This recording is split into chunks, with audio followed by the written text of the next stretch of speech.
Greetings, it is I, the Dalek Emperor. Welcome to another Dalek Reacts. Our first question comes from Dillian Stolensberger. And apparently Cybernova's messaging me. I'm kind of busy at the moment. Anyway, so yes, our first question comes from him.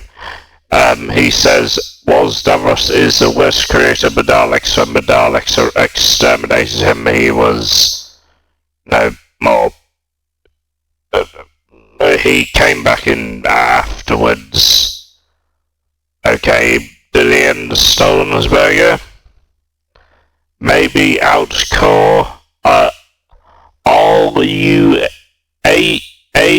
ARLUAG says, maybe Outcore. What is Outcore? Please tell me what that game is. Reactions, Private Eye animation to death. Yes, I will have a look at the new to death animation, yes. Yes, the trailer that was shown to me previously by Alberding. Okay. What's this? War Master Beneath the Viscoid remastered about a year ago. I don't think I've seen that. Interesting. Most interesting. We have a reaction suggestion thing from Alberding again. Final stand on Mechanus. Shadow Steve made this. Hulk versus Godzilla Death Battle. Credit will go to Death Battle. Looney Tunes Bazooka Coyote made by JC Thornton. Cool. Wabbit Leave It Alone, another JC Thornton video. And Yarn Hub when A4 Skyhawk sank the British. Oh damn, I did not foresee this. So yeah, we have a lot of videos today. And apparently Cybernova has commented on one of those videos. Yes, that's good. Anyway, my fellow subjects, let's have a look at all of them now. Well, the first video is made by Red Dalek Productions. It is War Master Beneath the Viscoid remastered. I don't know if I've seen this before. I think I have. I think I definitely have seen this one before, but if not, just tell me in the comments. Oh, why is the volume down? Withdraw! Prepare now! Prepare immediately! Neas was trying to warn me. What do you mean? You had a key to that thing. Oh, well, if that's all that's worrying you... Tell me the truth! And don't even think... What is the meaning of this? Well, if you want your people to perish and the Daleks to win, by all means, go ahead and shoot me. I thought I heard Neas say the word betrayed. You imagined it. But if I didn't betray us, then I'd be a fool not to kill you where you stand, wouldn't I? So...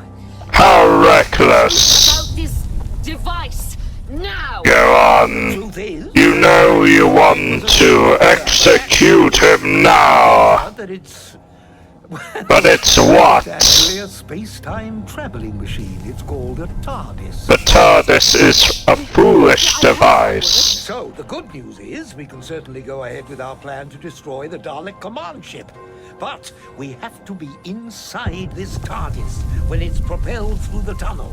At the moment of impact, I can... You are astonishingly deceptive, Master. To blow the Daleks to atoms. You are extremely extremely deceptive, Master. Betrayed us to the Daleks. That isn't true. Are you sure, Nias? Yes, he isn't even the doctor. He isn't a doctor. Who is he? He's someone who calls himself the Master. The Master? Who's the Master? Oh, really? He hypnotized Klaus to forget he was in radio contact with the Daleks. Typical Master. The Doctor! This Master is working for the Daleks!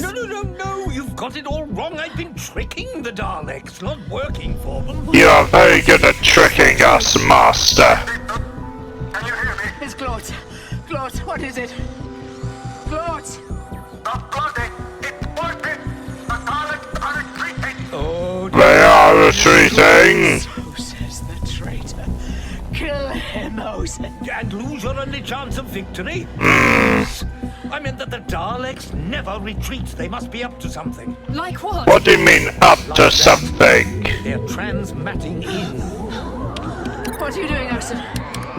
You will not prevent our transmatting. What? I don't understand. No, they're having trouble getting through. Why? Does it matter? We've got to You get want into to live? It does! Oh, well, temporal leakage from my TARDIS must be interfered. The Master will be destroyed. So they were tracking you, and you knew it! Does that matter now? We've got to get into my TARDIS and launch it before... Bugger! No! Save us, Ozen! I mean, why did I say bugger? No, I mean yes. Destroy them! If you're coming, Ozen. Emotional inhibitor. My brain was acting strange. Well done. You made it. Now, how long until we launch? Very soon. Destroy the TARDIS! The Master has escaped. Impossible! Power ineffective against TARDIS outer shell. Find a way to enter it. The Master shall not escape the Daleks. Transfer enhancement units to his TARDIS to inhibit dematerialization. Computer scan indicates rocket boosters attached to TARDIS. Countdown in progress. Attach transfer units immediately before. Bugger! Well, we seem to be on our way, don't we? So, whose side are you really on? Mine.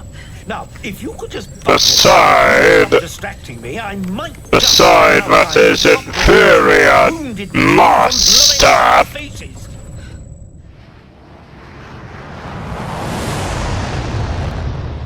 The side that is always inferior. By rocket engine blast, Ranger scopes tracking TARDIS moving at speed through shaft beneath seabed. Excellent. Trouble. Direction. Tracking. There. You cannot prevent this. Answer me. My dear Osen, this TARDIS spiraled back in time and crash-landed in your wretched seabed hundreds of years ago. So I think I've done rather well, getting it back into some sort of working order. I deserve a round of applause, not a gun in my face. TARDIS is leaking temporal energy and is heading directly towards this command ship. Impossible. Take off immediately! Initiated. Time to impact. Any second now. So, will you let me just get on with dematerializing the TARDIS Step before... away from the controls! Step away! Are you insane? I don't trust you. The only important thing is that we... I do not trust you. Nothing else matters. Not even Kaya? I don't trust any of them. They are all inferior. Materialize the TARDIS and discharge enough temporal energy to destroy the Daleks. What exactly are you on about? But you want to die and defeat the Daleks, or defeat the Daleks and live? Be a mother to your son. He'll need a mother to care for him as Galdezza is rebuilt after the Dalek occupation is over. The Dalek occupation will never end. Do it. No!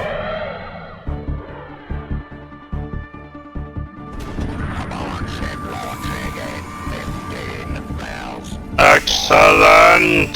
TARDIS has dematerialized. Impossible! A threat to us.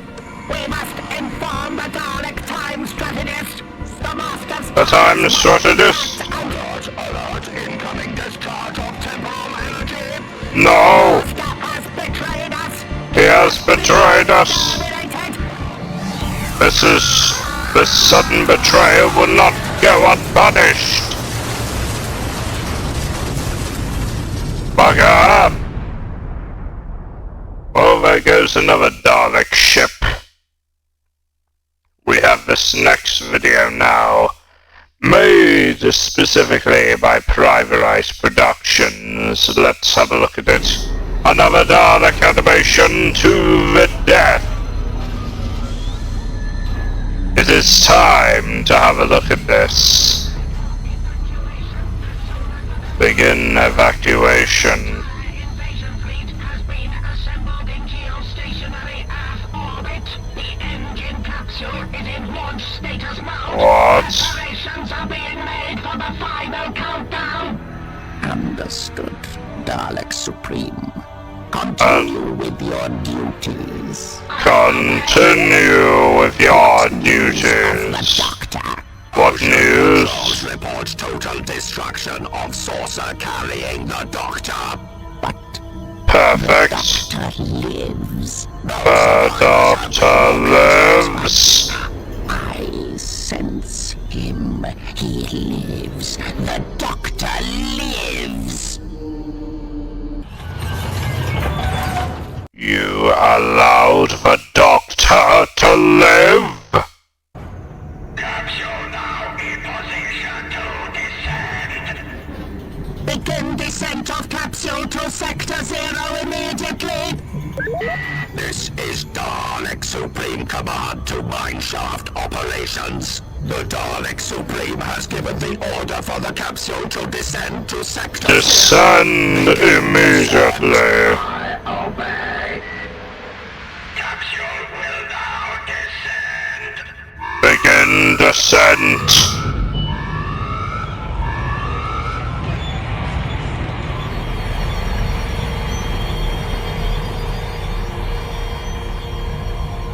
What have you found? The first stage of the Dalek conquest of the universe begins. Yes. As it always has. I sense him. I sense the Doctor. How is that possible? How is it possible? To question me? You cannot know the journey I have made. You do not know the extent of the wisdom I have acquired. I can sense many things throughout time and space. That is why I shall lead the Daleks to victory! Understood. Understood. This is impressive animation. And I want him I- not here. I'm thoroughly impressed by your efforts, Private Eye Productions. I hope you continue your endeavors. This is made by The Final Stand on Mechanist. Shadow Steve made this video. Impressive. 4 Dalek videos in a row. My goodness, is it my birthday? Attack. Threat. Attack. The mechanoids, as expected. Compromised. Primary squad has suffered heavy casualties. The mechanoids will be crushed Standing order. thoroughly. Time travelers has been abandoned. New standing orders. Return to Skaro and detail tactical information to the Dalek Supreme. Mechanus will fall to the Daleks. Mechanus shall fall to the We Daleks. must proceed immediately. Emergency!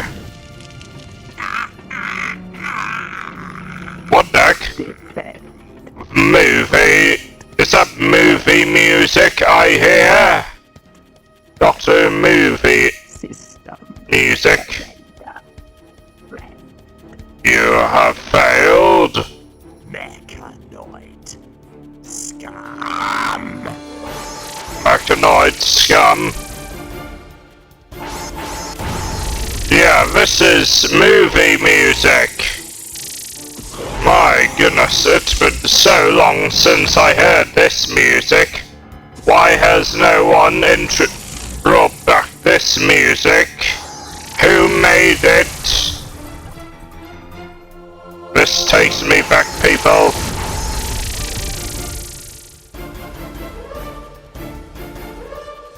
This is when Daleks had those weird, funny voices when exterminating the master. I don't know why they had those voices. Thank God they stuck to the original plan of the voices being similar to me. My goodness, this is like Doom. This is a Doom Doctor Who-like thing. This is really good. I like this. I actually like this.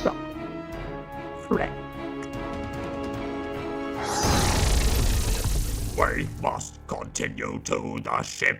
Yes. Follow. Good job, everybody. Bring them all down. Enemy forces too sufficient. Daleks do not surrender. Exterminate.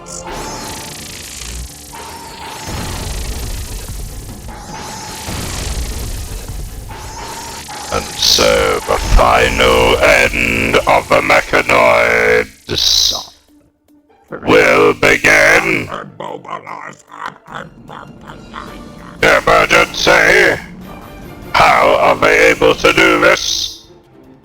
Fire. Exterminate. Alert! Their powers are not as efficient as I expected.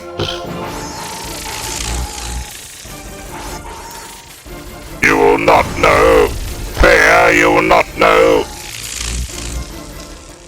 You will not know pride, you will not know fear. You will taste mechanoid flesh. Implement defense 20. Destruct. Destructing. Pathetic.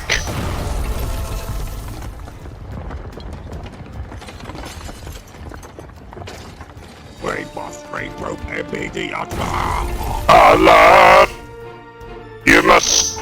Why not use temporal shift, you fool? I order you to use temporal shift and retreat. You are outmatched by mechanoid might. Good job.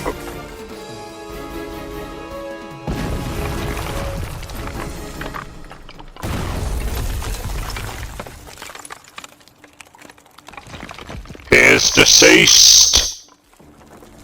You should have used temporal shift when you had the chance. This is an act of failure. Wait. Hold on a sec. There is more to this video than meets the eye.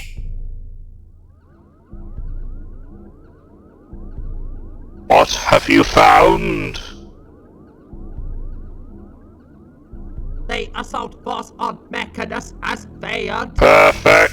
Sufficient casualties. Perfect. I mean, no, this is not good. Have eluded the attack force. This cannot go Time unpunished. machine has not been recovered. Acceptable. We will not. It is unacceptable. Inferior life form. Yes, it is unacceptable. We will become stronger. We will learn from our defeats. Yes. The Daleks conquer and destroy. Daleks conquer and destroy. Will be supreme. Will be superior by far indeed. Hey everybody, welcome back to Building Up. My name is Tyler, and today... No, I don't want any Spider-Man figures, please. This video is made by Death Battle, apparently. Okay, that'll get to Death Battle. Godzilla. Marvel's Green Goliath against the King of the Monsters. Yes. He's Liz and I'm Boomstick. And it's our Boomstick. armor and skills. Seriously, are you using Marvel Rivals Hulk and -1 Godzilla? Cool.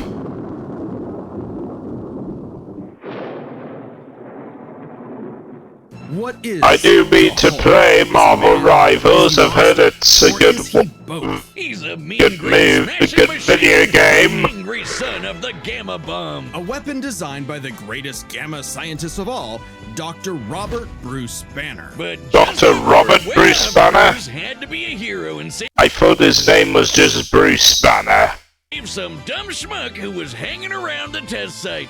Damn it, Rick. That day, Bruce Banner died. And became the Incredible Hulk, a pissed-off giant who must be really glad Bruce wears the purple stretch fit. Standing 8 feet tall and stronger than 10. So wait, his second name is Robert?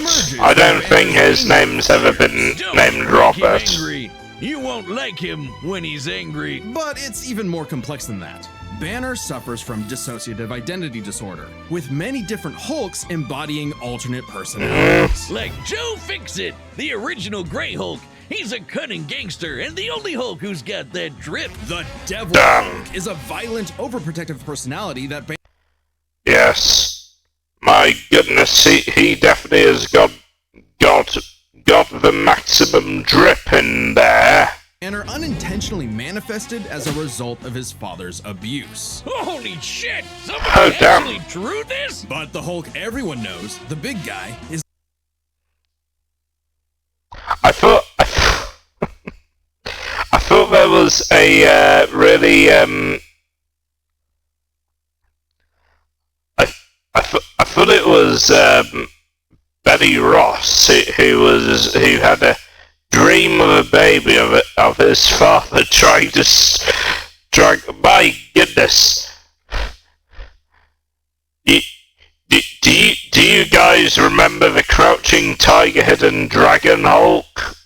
You know, who made that film? Yeah, with Eric Bana.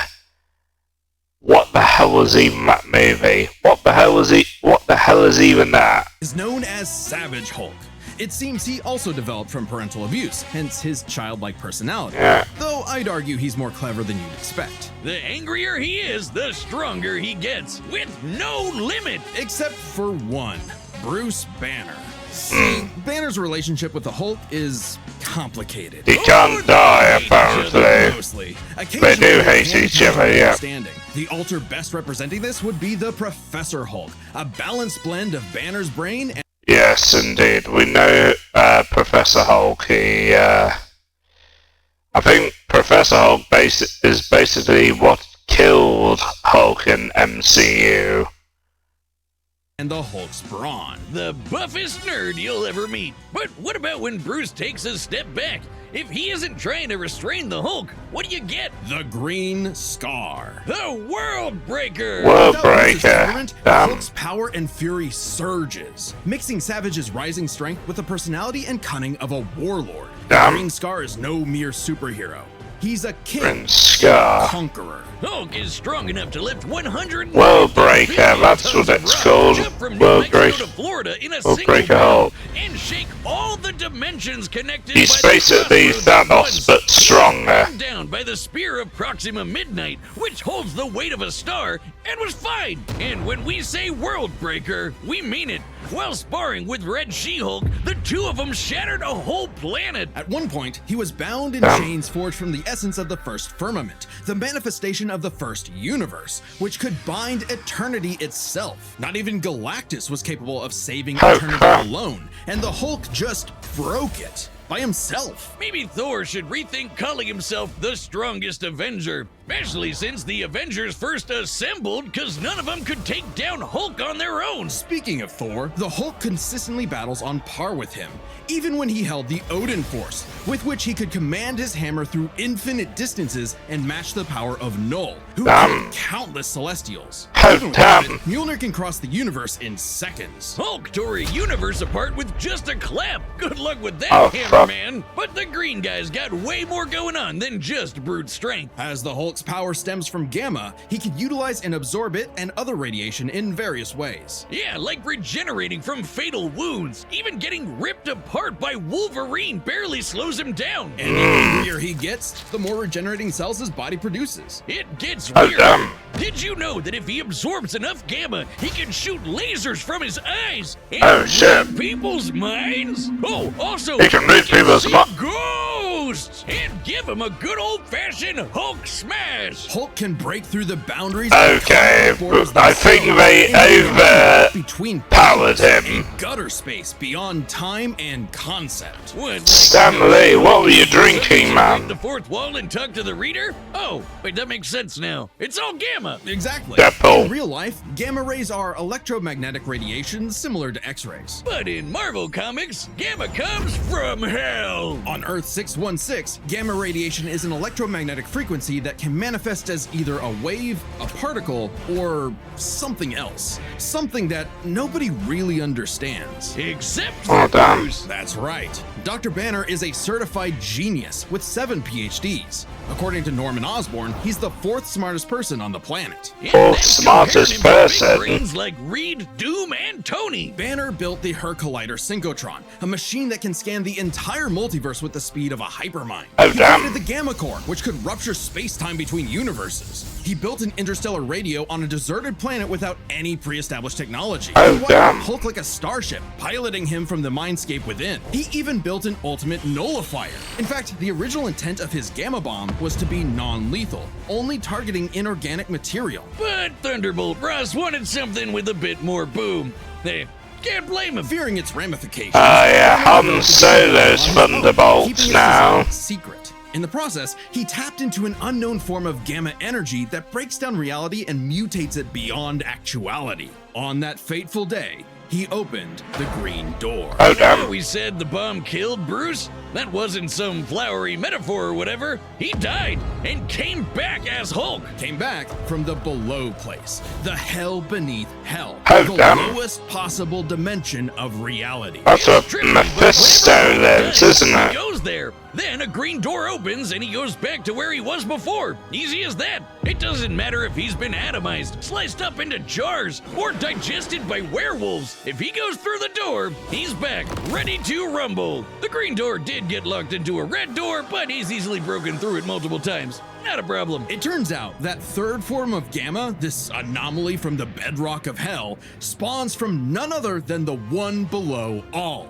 The dark side of the one above all. That's right, God has a Hulk, and it wants Bruce to bring about the end of all things. But Hulk just said, nah. So, what is the Hulk? An uncontrollable monster? A prison for a tortured soul? A super weapon for Armageddon? Don't overthink it, Wiz. Hulk is Hulk, and Hulk's the strongest one there is. Oh damn, Jesus. Also, I don't know how much all this is copyrighted, so I won't be able to probably won't be able to show all of it.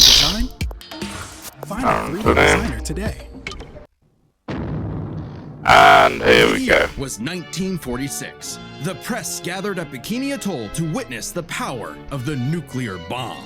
Oh damn. 20 leagues beneath their feet, something ancient stirred. Godzilla, the king of the monsters. He was pretty pissed off over the worst wake-up ever, so he swam to Japan for one hell of a crash out. Japan was still recovering from the war, so seeing this mutilated radioactive monster towering high like a mushroom cloud wasn't just frightening, it seemed prophetic. Yeah, it's impossible to kill Godzilla. Sparked the end of times. Complete with googly eyes. and the most epic roar ever.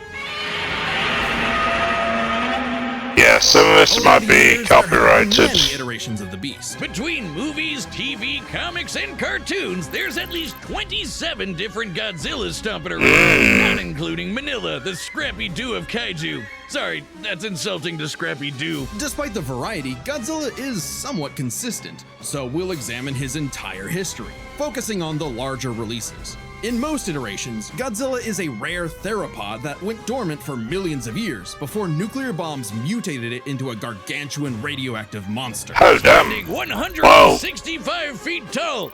Minus one prove that, didn't it? Skyscrapers with ease. He's so casual about bullets and rockets, they might as well be gnats. And the bombs did so much more than just pump up his size. He's got atomic breath. A concentrated or spray of radioactive heat. With an estimated range of 1,100 miles, it can exceed 500,000 degrees Celsius, almost 90 times hotter than the surface of the sun. But depending on how much radiation he's absorbed, or life energy from a giant pterodactyl, he can do way more with it. His red spiral ray or life energy from Mothra. Power and spins. Or he can blast it out of his back and fly. Well, he could always do that, I guess. Look at him go. With enough energy built up, Godzilla can blast a nuclear pulse out of his whole body, creating a massive wave of atomic destruction. His breathing laser. That's Godzilla was in. Well, Hulk became Godzilla in What If? Hatsune Miku. Number of era exclusive. Wait. Shin Godzilla Hatsune Miku was involved in this? Godzilla can fire rays from his eyes. Pew pew. Effectively a living nuclear reactor, Shin possesses a natural phased array radar that can detect and attack threats automatically. And Godzilla Earth, who grew over 1,000 feet tall across 2,000 years, largest Godzilla, only penetrable by kaiju that can bypass physics. And don't forget, Big G can ball with the best of them. After Charles Barkley got him his own pair of Nikes, Godzilla got busy. You know, it's kind of hard to emphasize just how impressively terrifying Godzilla can be when you're bringing up this sort of thing. Charles Barkley. Find a better spokesperson for Dr. Pepper. Fine, let's talk about when his presence boiled the entire Arctic Ocean, or how he picked up and threw Biolante, which weighed 200,000 tons, or when he no-sold not one, not two, but 3 meteors. Including the Permian period extinction event that happened about 200 million years ago. Then he went to hell, fought some fucked up versions of God and Satan. He went to hell? That Space Godzilla so hard that he blew up the whole planet. That's scary enough for you? God, I want a Dr. Pepper. With such awesome might, he's battled the most dangerous of foes, like King Ghidorah and Gigan. In Godzilla vs. Megalon, Gigan flew from the M Hunter Nebula to Earth. Oh, Gigan, what's his name? Nebula is 30,000 light years away. But sadly, OG Goji got done in by the cruelest weapon ever. The Oxygen Destroyer. Developed in secret by Dr. Serizawa, this weapon could suffocate and liquefy molecules. The ramifications of such a weapon were so detrimental, Serizawa took the secrets of its design to his early grave. He got lucky. It doesn't matter what you throw at Godzilla. He never really dies. You can blow off his head, explode him from the inside, or crush him in a black hole. Yeah, he keeps coming back. Or evolve into an even more powerful form. Godzilla's always possessed heightened adaptation, but many iterations clearly showcase instantaneous evolution. And super forms! He's gone full shonen and powered up a few times. So much so, he almost kicked off a nuclear winter just by existing. Even the Oxygen Destroyer could not permanently end the first Godzilla. His ghost possessed a robot, his bones summoned another Godzilla, and he rose as an undead revenant hell-bent on destroying Japan. Oh, yeah. Why Japan? Yeah. Couldn't he pick on some other country? So that's how he became blind. Godzilla is So intrinsically an undead Godzilla. a symbol of both their devastation and resilience. A reminder of the threat of nuclear war and what awaits those who peer too deeply into the unknown. But also, Japan's in Godzilla's perceived territory. To him, a stomping through Osaka is just another patrol. He's not always so bad, though. He can be super protective, defending other monsters, his own kid, and sometimes even people. I'd say there's 2 types of Godzillas. The monster of nature's wrath and the guardian of planet Earth. Well, there is a third type, but to understand that, we should first answer a question. Third type? How does Godzilla walk. On two legs, Wiz, obviously. But according to Square Cube law, those legs should be crushed under his own weight. Oh god, here we go again. A creature like Godzilla cannot realistically exist. This proved to be an elusive question for decades, even highlighted in Shin Godzilla, until a new theory was presented in the anime Singular Point. If Godzilla can't exist in our reality, what if he's from a different one? What? Like he's an alien from another dimension? Exactly! What if all come from a higher plane of existence with no regard for the known laws of physics? This dimension enters our reality in the form of archetype, a trans-temporal conceptual part. Okay, that sounds dumb. That sounds dumb. This archetype can enter any timeline to terraform the Earth and all of reality so that kaiju can exist. This theoretically explains why various Godzillas appear in so many universes. They all trace back to one singular point: Godzilla Ultima. Sporting the wide grin of a demonic, Godzilla Ultima. Is vicious. Just walking through Tokyo started 1,000 earthquakes. Who's Ultima? Even his own blood is a weapon. Over 300 feet tall and growing ever more as archetype distorts the universe, Ultima's existence implies a far more complex origin for all Godzillas. Godzilla is a test for humanity, a challenge laid out by an eldritch entity from a dimension we are incapable of perceiving or comprehending.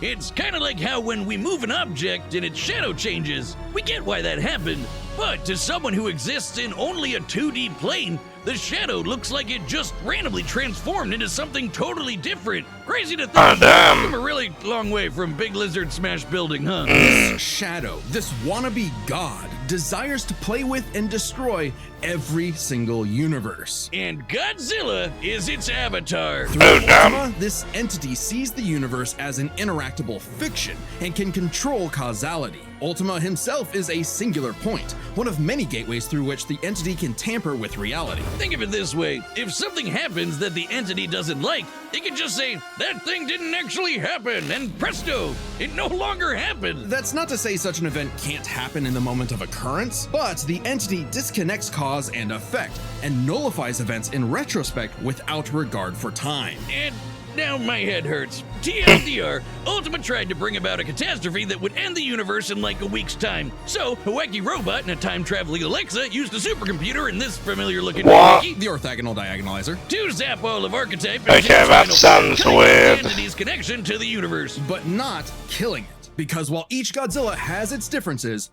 one thing remains certain. Godzilla is immortal, and that makes him the king. Yeah. He is immortal. Look at the skulls, gaze into their eyes. Now you are completely hypnotized. Okay. You've fallen into my evil trap. I order you, right now, go to deathbattle.gg. Now let's begin this. Even one's not on YouTube. All possibilities. It's time for a death battle! Right, here we go.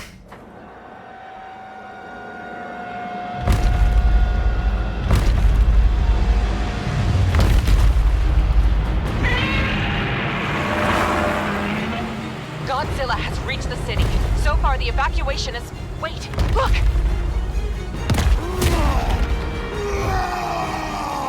There's Hulk.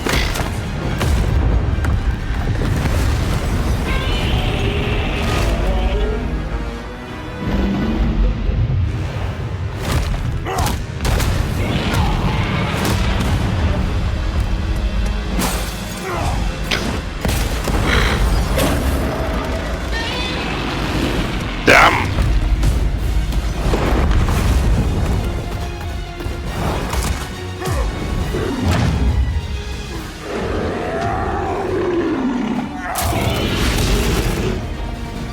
Oh, crap. All right, Hulk. Time for me to take over. We don't want any trouble. No! Hulk stays! Uh-oh.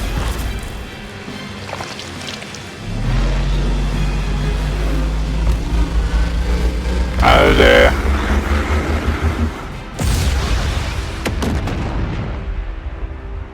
Oh damn. You think you're strong? I scan the world!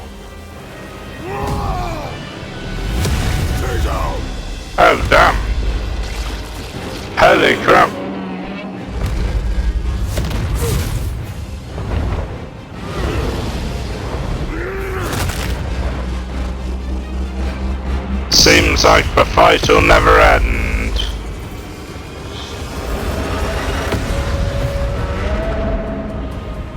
I do believe that if they do this, they're going to be more... it's impossible to kill either of them. They're unkillable.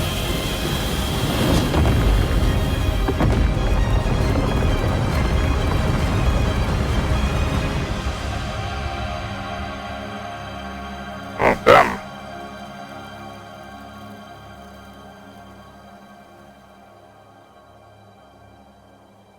Oh, shit. Stupid lizard.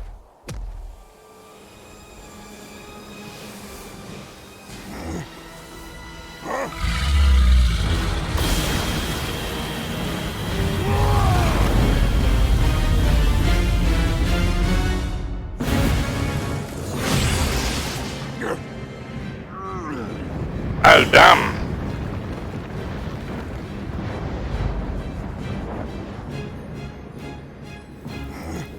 I think I understand. Oh, what's happening? Oh! Godzilla Ultima? What in the heck? It's been days since the battle began, and the red dust is spreading. Godzilla has grown in size, but we believe we are... How does it work?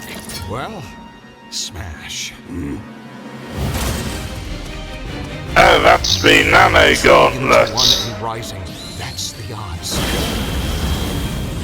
Chance to nullify the madness behind the monster. 2 + 2 is 5. A right angle is 80 degrees. This element is beyond what we can perceive. Like gamma. Oh, damn. 1,000 times. 1,000,000. 1,000,000,000,000. I just need one.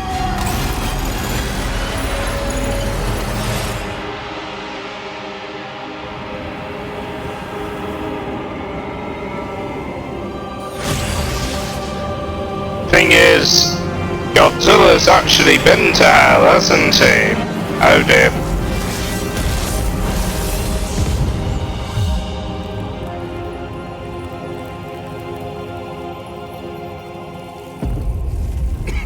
You did it, big guy. We did it. KO! Okay, run this by me. What happened? It's complicated, so let's break this down into 3 categories. First up, power. Most versions of Godzilla can shrug off black holes and extinction-level events, tag beyond light-speed foes like Gigan, blow up planets. However, the Hulk is beyond that. The big guy clapped a universe to bits and shook the infinite dimensions linked to the crossroads. In a straight fight with a classic Godzilla, 616 Hulk smashes the power advantage. But factoring in Ultima changes things. The entity sees all of space-time and can manipulate its results at a whim. No matter how strong the Hulk got, Ultima could potentially negate it. But Hulk broke chains made of the first firmament, which could overwhelm eternity. An abstract concept of a being not entirely unlike Ultima's entity. Even a small piece of the first firmament could break the multiverse. Plus, Hulk kept up with Odin Force Thor, who is also on a celestial level of power. So the gap in power becomes nebulous. Still, unless Hulk could remove Ultima from the equation, neither held a clear advantage in power and stats. Especially when you look at their immortality. This was practically a never-ending death loop. Even with their healing factors, both could technically kill each other, but then just come right back. The green door instantly appears when Hulk goes to the below place, and the higher dimensional entity could always summon a replacement Godzilla avatar, so both Hulk and Godzilla could not stay dead. Unless they could somehow prevent what was happening in those other dimensions. So let's examine the problem is they're both immortal. It's hard to kill both of them. Infinite higher dimensions, which themselves are transcended by the astral plane, the superflow, and so on until you reach the House of Ideas, the domain of the one above all. Since the one below all mirrors the one above all, the below place mirrors the House of Ideas. Get it? In comparison, the cosmos of Godzilla's multiverse is just as vast and infinite, but does not have the same sort of transcending layers above and below. This means means the below place, the Hulk's respawn point and source of power, is out of the entity's reach. So the real question is, if they both can't die and Ultima's entity can't affect the below place, could Hulk somehow stop the entity before it destroyed the universe? It all comes down to Gamma and Archetype.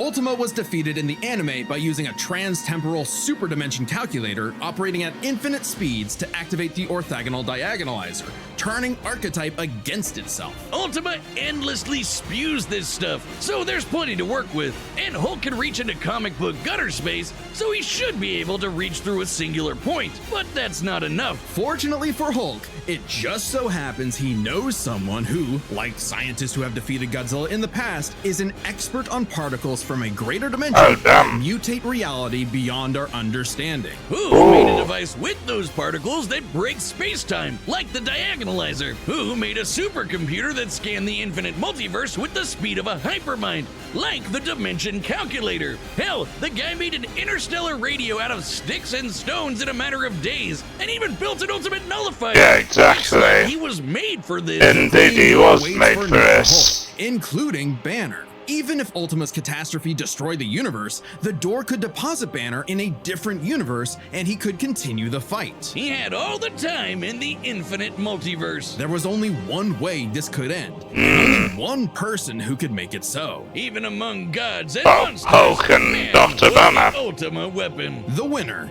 is Bruce Banner. Yeah, indeed. On to the next one. Okay, so that video previously was made by Death Battle. All credit will go towards him. The next are these J.C. Thornton videos, which I've heard about. He's really good at making these animations. Yeah. From what I remember about J.C. Thornton, he makes these, like, cool animated cartoon characters, which are really good. And, yeah. So this video is made by him. I've actually checked out his channel, it's really good. Bazooka Coyote. Made by J.C. Thornton. Here we go.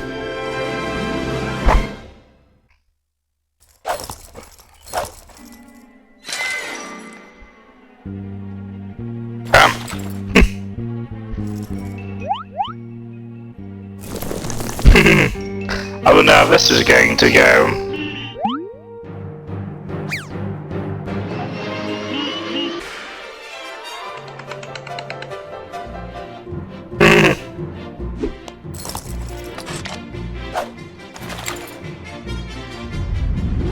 And tells me it wouldn't go well.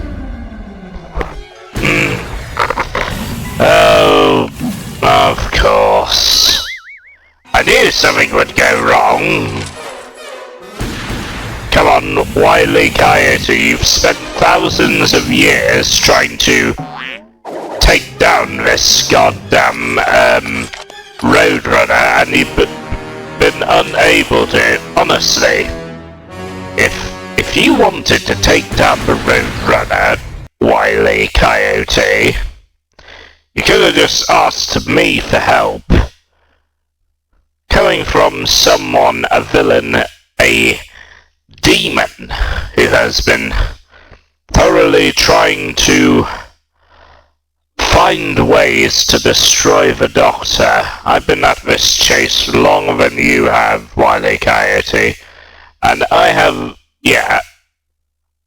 Well, see, if you wanted to do it, the best alternative is to maybe lie in wait, maybe create some kind of ultimate death super weapon that can destroy everything. That, yeah, and maybe exposition a little bit, because I am known for exposition. But yes, I I will be your guide. I will help you in your endeavors.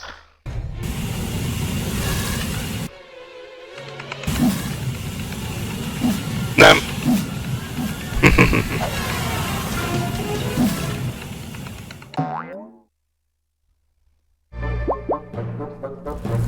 Yeah, just create an ultimate super weapon. Like the Crucible.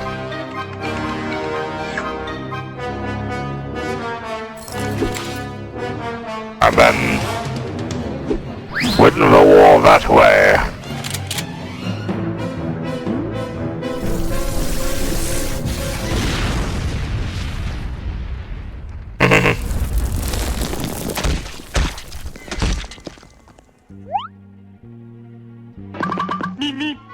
I'm about to blow. I'm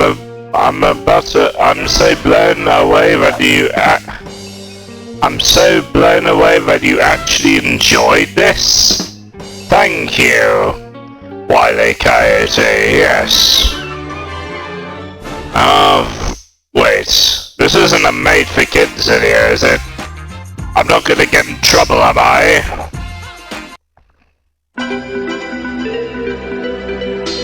Okay, JC Thornton.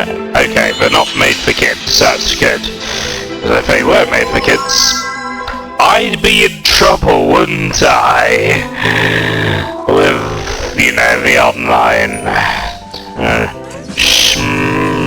the online safety app.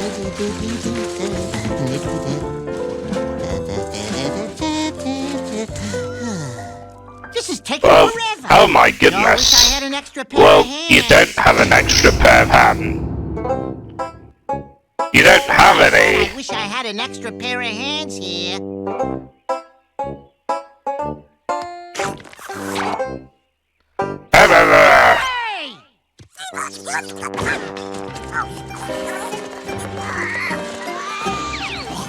Hey!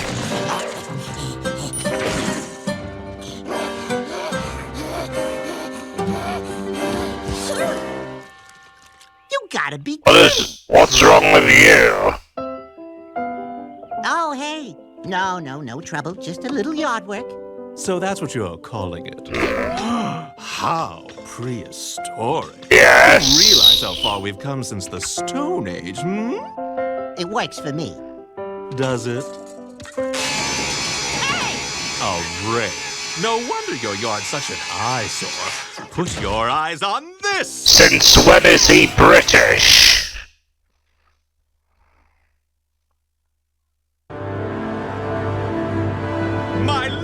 How are you paying for all this shit? 3 kinds of Wi-Fi. 18 sea cows, huh?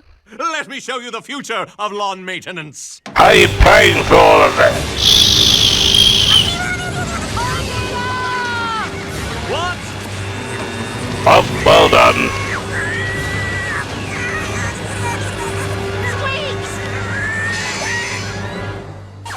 Phew.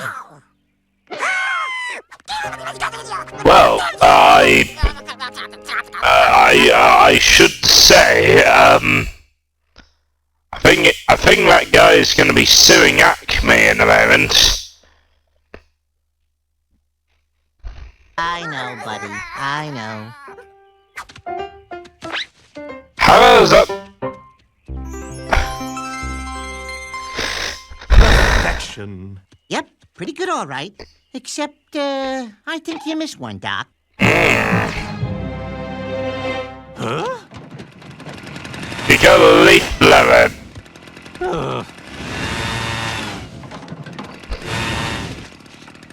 Well done.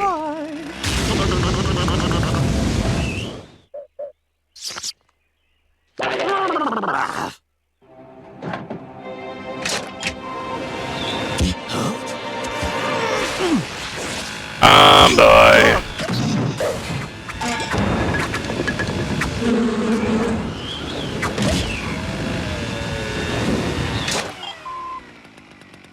Quite the clean yard, hmm? Certainly clean of coyotes. Oh, for goodness sake, just pick it up and put it in a bin or something.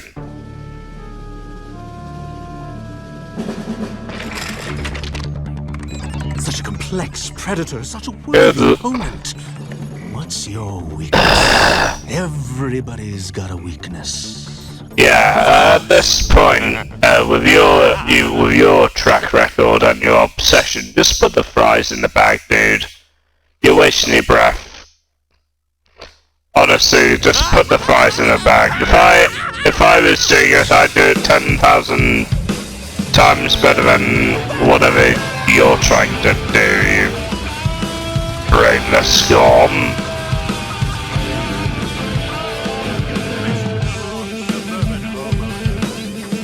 You messed with the wrong suburban homeowner, Yes, I know. This isn't even the suburbs, you idiot. This is a T42 map.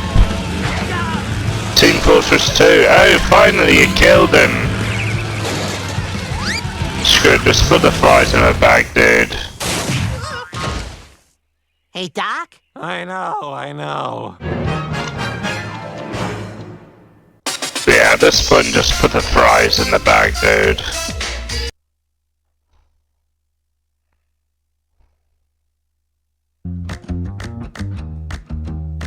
Anyway. It's the 25th of Now we have a snack studio made by Jan Hubbard as the A4 Skyhawk on their way to what sank the British. They're led by Captain Pablo Carballo, and he and his men are flying old and poorly equipped A4 Skyhawk jets loaded with bombs. Their mission is to destroy the British ships HMS Coventry and HMS Broadsword. The Argentinians have captured the Falkland Islands, or the Malvinas as they call them, and they need to destroy the ships. Why are they destroying the British? The Argentinians know that two ships have moved closer to the island. It looks like this is modern.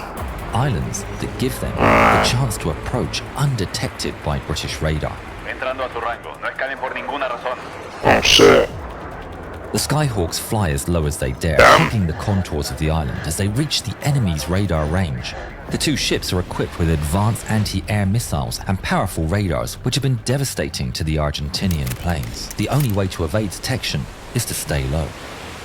On board HMS Coventry, Captain David Hart Dyke has his men on high alert. 1982. Special forces have warned him that the Argentinians have recently launched on a mission, but he's unaware that this time his ship is the target.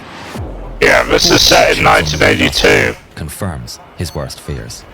So it's somewhat recent.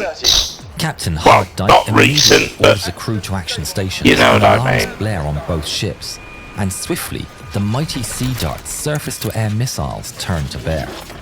The Skyhawks, at the same time, approach Pebble Island. So this is a Falklands War, is it? With expert flying, the Argentinians become invisible to the British radar, and on the Coventry, the contacts disappear. Contacts lost over Pebble Island. It's precisely what Captain Hart Dyke feared. Pebble Island is too close. The Sea Darts have a minimum range, so now yeah, it's a they'll only be able to Falklands fire War. once, if they're lucky. Hart Dyke gets on the radio to Broadsword. Broadsword, what is your status? HMS Broadsword is equipped with shorter range Seawolf missiles, better suited for a close range fight. On the Skyhawks, Carballo brings his men as close to the ships as he can under cover of the land. His planes have no radar and no warning systems, but at 10 nautical miles distance, they can see the British ships. Comenzando el ataque. Buena suerte, capitán. He and his wingman, Lieutenant Carlos Rinque, make the So this is in Argentina. maximum speed while skimming the waves. Aboard Coventry, the two Skyhawks immediately light up their radar. Two hostiles buried 192 low level. To add to the confusion, a British Harrier jump jet reports in. It's in the firing zone. Captain, friendly aircraft 20 miles out. A British plane and enemies in the same airspace. Should he fire? In a split-second decision, he chooses the missiles. Turn the Harrier away. Shoot missiles. But the operators still can't get a lock. The Argentinians are flying extremely low, mere feet from the sea. Carballo's canopy is covered in sea salt as he soars through the spray, so low that the radars struggle to track them. Aboard the Coventry, the men's hearts race as they see the enemy getting ever closer. The Sea Dart missiles are failing to lock. Captain Hart-Dyke feels the dread of a wrong decision, praying for Broadsword's Seawolf missiles to do the job. It's probably not gonna work. Broadsword, the men can see the targets. The Skyhawks are flying so close, the Seawolf's radar detects them as a single aircraft. They lock the target as the Argentinians barrel down towards them.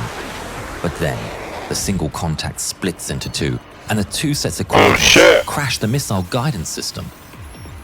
The missiles are not responding. Restart them. Lookouts aboard Coventry see the Skyhawks with the naked eye and shout with alarm. In a last-ditch effort, HMS Coventry's deck guns turn to bear and open fire, soon joined by the roar of personal machine guns and rifles, sailors firing from all across the deck. Cabello sees the splashes of the shells. This is during the Top Gun era. Bullets drawn closer. The Top Gun days where everybody was interested with, like, these types of fighter jets. But the shells are getting closer. He can feel it. They're not going to make it. He orders to swap targets, setting his sights on Broadsword. The two planes pull to the side and away from Coventry's guns, roaring by her deck as they line up their pass. The two Skyhawks pull the triggers and their 1,000-pound bombs are released. They fall down into the sea and splash onto the ocean surface. It redirects them upwards as they bounce, skipping like stones. Broadsword sailors see the two massive bombs bounce twice as they head down towards them. One bomb hits the sea and sinks short of the Broadsword, but the other doesn't. It punches straight into the side of Broadsword. It's deflected upwards and it bursts out of the deck. It flies on, tumbling as it falls into the sea, without exploding. Cabello is dismayed, but they're not done yet. Coming in behind them is the second flight of First Lieutenant Mariano Angel Velasco and Ensign Jorge Nelson Barranuevo. They are equipped with less powerful but more reliable 250-kilogram bombs. Aboard the British ship, they now see all four contacts on the radar. I believe they escape or something. An immediate turn to starboard to allow the missiles to fire at all contacts. Coventry's missile operators get a lock on Velasco, and the Sea Darts turn directly towards them. Shoot! There's a bright flash on Coventry's deck, and the missile rockets out in a plume of smoke. Just as it does, Velasco and his wingman fly lower and lower over the water. They disappear from the British radar, and the missile goes straight. The sailors are aghast as the missile loses track and flies away. Velasco sees the missile fly off 500 meters to his right, but his eyes are locked on HMS Coventry. As he fast approaches, Broadsword, meanwhile, is restarting the missile systems as the Skyhawks fly in towards them. Sailors nervously stare at blank screens as they're on a race between the Skyhawk and the rebooting computers. Come on! The screens come to life, and the sailors get to work. The Skyhawks are detected and appear on the Seawolf radar. The launches turn, and the target is locked. Oh, what do I say? On their screens, they see HMS Coventry sail directly in front of the launcher. The Coventry is in the way! In their rush to cover all targets, they've blocked the only missiles that could actually fire. The Broadsword's captain tries to maneuver to get a clear shot, but it's just too late. In the Skyhawks, Velasco and Barranuevo are approaching their target. On the Coventry, Captain Hart-Dyke orders all turrets fire at will. Cannons and machine guns join in, firing with everything they've got at the incoming planes. The main 4.5-inch gun is sending its shells towards the sea. The men realize the sights are misaligned, but that's not the only malfunction. At the same time, the 20mm anti-air gun jams. The men desperately try to fix it as the Argentinian planes close. In a desperate attempt, sailors all across the ship open fire with their rifles. The sea churns and splashes as everything the British have is directed towards the advancing Skyhawks. But it's all too late. Echo over the intercom, and commanding officers order everyone to hit the deck. Abandoned ship. Hold on, waiting for the inevitable. Velasco sees the enemy ship fill his view. and pulls the trigger. His A4's 20mm cannons are unleashed, spraying a volley of lead across the ship's deck and superstructure. He holds the trigger down as long as he can. Then he releases his payload. The bombs fall away, arcing lazily across the air before slamming into HMS Coventry with force. They punch through the hull, the impact echoing through the ship as two almost hollow thunks. But there's no explosion. The second A4 roars overhead without dropping its bombs, the payload failing to release. Seconds drag on. The men start to get back up, looking around with fear and confusion. A voice comes through the intercom reporting damage, but they never get to finish their sentence. The bombs detonate. Two huge explosions rock HMS Coventry. In the air, the Argentinian pilots are elated to see smoke pouring from the Coventry. They've done it.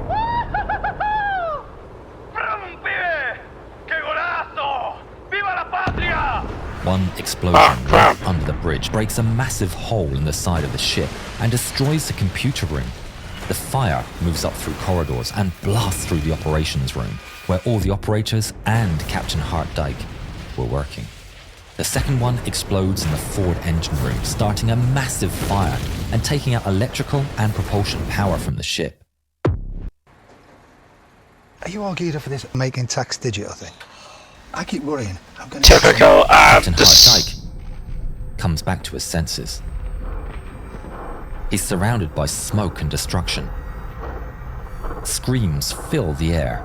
He tries to see who's making them, but they appear to come from everywhere and nowhere at the same time. He staggers to his feet and realizes the ship is listing. He attempts to use his intercom, but is completely dead. It's no use. He needs to get out. Captain Hartdyke slowly works his way through the smoke and corridors as he listens to the ship groaning and cracking underneath him. He manages, somehow, to find an exit and emerges into the cool air of the South Atlantic.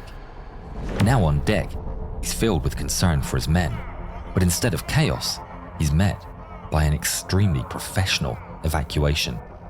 His team of sailors practiced this and are now springing into action.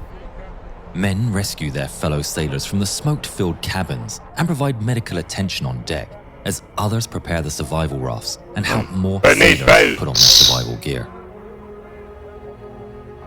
Hartdyke feels the deck shift beneath his feet as the hull lists. He's dazed and wounded, and amidst the chaos, he has to sit down on the rapidly listing hull, while others abandon the ship. All but Captain Hartdyke.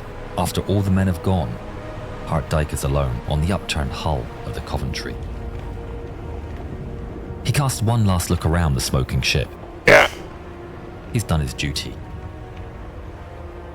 And finally, as the last man aboard, he enters the last survival raft and drifts away from his command. Due to the professionalism of the British, 170 survivors would be picked up from the water by HMS Broadsword and the British rescue helicopters. Tragically, 19 lost their lives in the battle. All of the Argentinian pilots make it back to base and land successfully. They'd done it, but their victory did not turn the tide of the war. For another great modern air battle, check out this film. MiG-29 that sounds good. Anyway, my fellow subjects, it's time to end. See you all in the next video then. Thank you, Yarn Hub, for another amazing video. Farewell. Thanks all for the enjoyable video today. Don't forget to click below to subscribe to the official Dalek Empire, or you will be exterminated.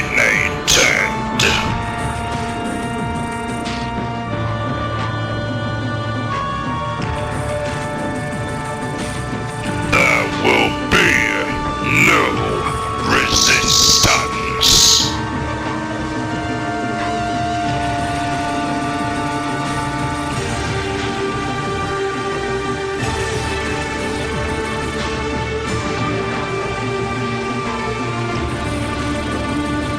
I am the god of all